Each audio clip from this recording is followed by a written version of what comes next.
안녕하세요. 김태훈의 현명한 투자자 방송 시작하겠습니다. 오늘은 한솔 케미칼에 대해서 말씀을 드리겠는데요. 이 업체는 다른 무엇보다도 이제 과산화수소로 특화되어 있는데, 과산화수소는 반도체 제조용으로 사용되는 소재이면서 또 한편으로 디스플레이 제조용에도 사용되는 소재입니다. 즉 소재라는 게 굉장히 중요한 거죠. 이 소재는 말 그대로 엔드 유저인 반도체든 디스플레이든 생산량이 늘면 늘수록 사용량이 늘어납니다.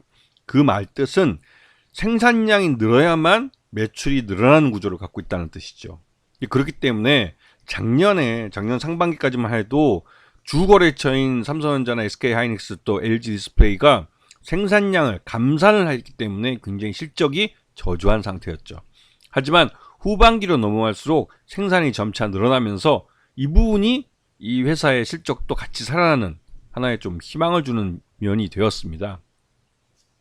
지금 이 한솔 케미칼의 이 생산 그 체인을 보시게 되면 이 소재를 과산화수소 소재를 생산을 하면 이걸 시가격으로서 솔브레인이나 다른 동호 파인캠 이런 데다 납품을 하면 여기서 재가공을 통해서 LG 디스플레이에 디스플레이 소재로서 납품을 하게 됩니다. 그리고 반도체용 과산화수소 같은 경우는 한솔 케미칼이 만들면 그걸 삼성화학이나 동호 파인캠에 납품을 해서 여기서 또 가공을 해서 삼성전자나 SK하이닉스에 납품하는 구조를 갖고 있죠.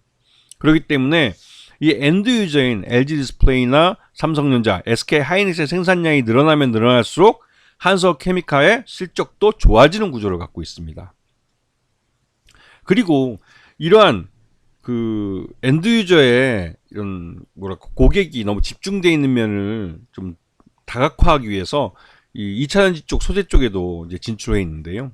여기서 생산한 소재는 이제 삼성 SDI, 역시 삼성 계열사죠. 이쪽을 통해서 소비가 됩니다.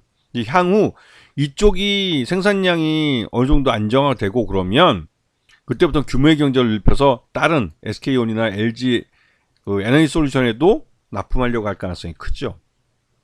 자, 이 삼성 SDI하고의 이 한솔 케미칼의 이 관계는 삼성 SDI가 얼마나 많은 배터리 협력사를 잡느냐에 따라서 생산량이 달라집니다.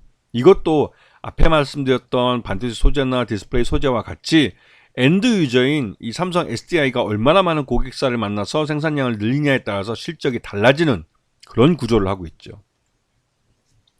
지난해 3분기까지 실적을 보면 반도체와 디스플레이 이쪽 양쪽을 합쳐서 약 한 80% 정도의 매출액을 차지하고 있습니다. 자, 그리고 작년 그 실적을 봤을 때 이 매출 외형은 좀 소폭 줄어든 상태였고 영업이익이나 당기순이익도 한 30% 정도 줄어든 모습을 보였습니다.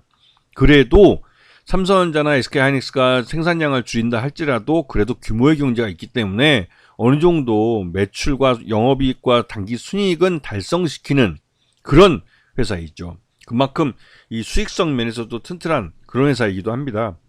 실적 외형이 줄긴 해도 적자까지 가지 않는다는 점이죠.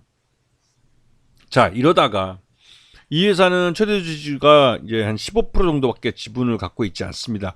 그런 면 때문에, 그리고 또 이제 이 한솔 케미칼은 한솔 그룹으로부터 계열 분리돼서 형제 간에 이 계열 분리될 것을 예정하고 있는 그런 회사이기도 합니다. 그래서 아직까지 경영권 승계가 완성됐다고 보기는 어렵지만 자제분이 회사에 들어와서 일정 그 임원인가 자리를 차지하고 확실하게 경영권 승계가 어느 정도 가시권에 들어온 그런 회사로도 알려져 있죠.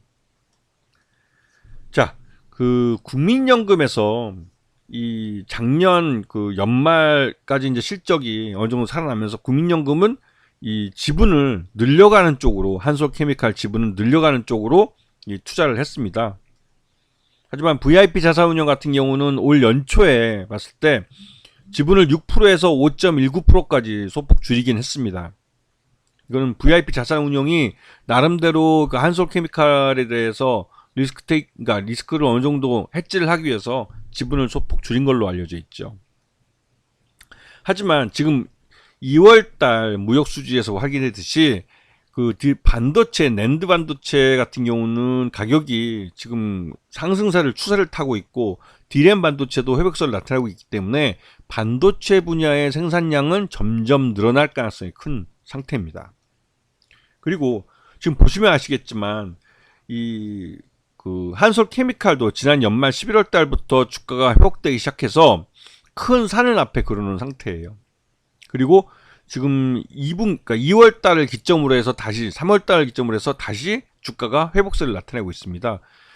2023년 그 한솔케미칼 실적 기준으로 봤을 때 적정 주가 18만 6천 원 정도로 예상되고 있기 때문에 지금 주가는 작년 실적을 반영한 걸 그 주가에 대부분 다 반영했다고 생각이 됩니다. 이에 따라서 올해 한솔케미칼은 올해 고객사들의 이 반도체 증산과 디스플레이 증산에 따라서 실적 회복세를 나타낼 가능성이 큽니다. 그에 따라서 그러한 실적 회복세를 주가에 반영하는 흐름을 나타낼 가능성이 커요.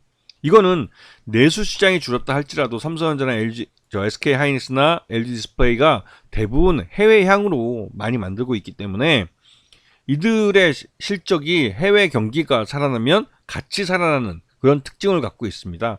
그래서 그런 부분 때문에도 한솔케미칼의 실적이 개선될 수 있는 가능성이 그것 때문에 높아진 거죠.